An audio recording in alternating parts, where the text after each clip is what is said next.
je vous le dis, il y a des bonnes nouvelles.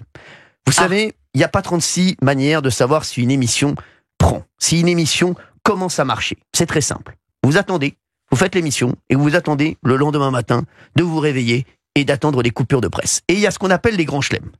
Quand vous avez un article dans Télérama, à charge, je dis bien. Le contraire, exactement. Étonnant, oui. Si ça avait Quand vous été- avez Télérama, Le Monde, Libération et l'Humanité, c'est le grand chelem avec c'est les le ballon JO. d'or. C'est le C'est ballon d'or. rideau, vous savez que vous allez avoir le ballon Vous allez d'or. avoir le ballon d'or à la fin de Vous l'année. êtes le Lionel Messi des médias. Alors, je voudrais revenir, bien sûr, sur les articles qui sont tombés. Alors, il y a eu le Parisien aussi, également. Oui. Bon, le Parisien, voilà, c'est Kevin Boucher. Voilà, on le connaît, hein, le journaliste Kevin. Voilà, il a fait le boulot. Après, ils ont repris le post Instagram d'une jeune fille, Judith Chemla, que je ne connaissais pas, qui est actrice et autrice. Je savais pas qui c'était.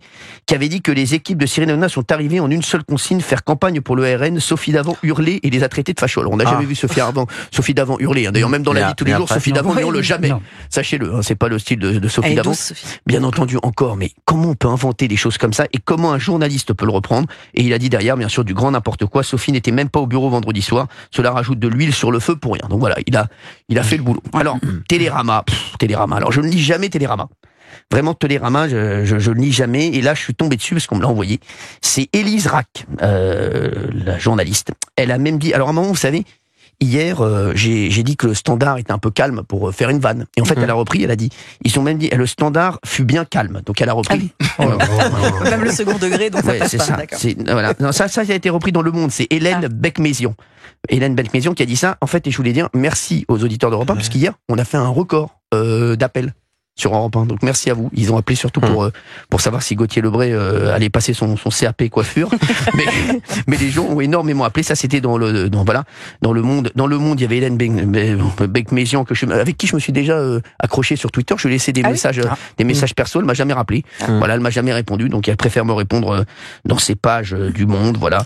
Et elle a dit les chroniqueurs s'en prennent à l'alliance de briques et de broc du nouveau Front populaire. elle y va, là. Ouais, de briques et de broc. Elle y voilà. va, là. Ça, c'était mon expression, bric et broc. hier, Je j'avais dit sais ça, que moi. vous Avec venez. pique-pendre. Je sais que vous Et venez. pique-pendre. Je sais que vous venez des antiquaires, Valérie Bénel. Et pour eux, on a passé l'émission à dénoncer ceux qui sont persuadés d'être dans le camp du bien. Libération, ils ont écouté On marche sur la tête, l'émission aux 50 nuances de droite de Cyril Hanouna sur Europe 1, au menu des opinions variant de la droite à l'extrême droite. Voilà, donc ils sont pas. Voilà, ils auraient. Aujourd'hui, il y a Gilles Verdez. Voilà, donc on espère que Libération va écouter, hein, ça va leur faire du bien. Qu'est-ce que vous pensez de tout ça, les chéris? Parce que c'est vrai que c'est fou quand même. Ils se tirent une balle dans le pied tout seuls. C'est-à-dire que, en fait, je vous le dis, en fait, on a l'impression qu'ils ne parlent pas aux Français, qui sont derrière leur ordinateur ou je ne sais où, et qui sont dans leur tour d'ivoire et ils ne voient pas ce qui se passe. Je comprends pas. Éric Nolot, parce qu'on en rigole, mais c'est vrai que c'est fou quand même ces gens. Non, mais c'est assez drôle. Il y a un côté comique, mais en fait, ils vivent dans un pays parallèle. Oui, c'est ça. Donc, il ne leur arrive pas la même chose que le français moyen. Ils ne vivent pas la même chose que le français moyen. Donc, ils ne disent pas la même chose que les français moyens qui, eux, écoutent l'émission, l'apprécient et savent que nous, on parle de la vérité, de la réalité. Le réveil sera très brutal pour ces gens. Et ce qui est pénible aussi, c'est d'être tout le temps assigné. Il faut qu'on a tout le temps assigné les gens qui sont autour de la table, par exemple. Donc, il faut mettre des étiquettes sur ces gens-là. Alors, Valérie Bénal, elle est comme ça. Cyril, il est comme ceci. Raymond Abou, il est comme cela. Mais qui sont-ils pour savoir qui nous sommes réellement, en fait? Ils ne le savent pas, Valérie.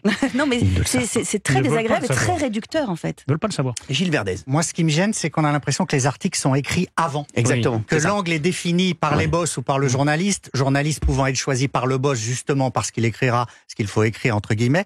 Et ça me gêne parce que en écoutant l'émission hier, j'ai pas retrouvé dans les articles le contenu de l'émission. Donc on est à côté. Mais c'est ça. Il y en a pas un. Il y a pas un journaliste qui a dit est-ce que l'émission a roulé, est-ce que l'émission était de bonne facture. Rien. Ils n'ont jugé que l'émission parce qu'il avait écrit l'article avant. Justement pour nos auditeurs, pour les auditeurs d'Europe 1 qui nous écoutent à 16h09 dans On marche sur la tête, je pense que ça serait intéressant pour eux.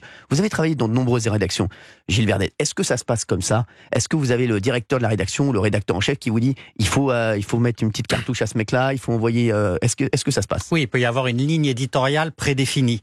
Il peut aussi y avoir un patron de la rédaction qui dit tiens, on va écrire un papier et qui va s'adresser au chef de service le plus malléable, qui va lui-même choisir le journaliste qui va s'exécuter. Donc ça dépend de la personnalité. Il y a des journalistes qui peuvent dire non, moi je fais pas ça, j'écoute et je juge.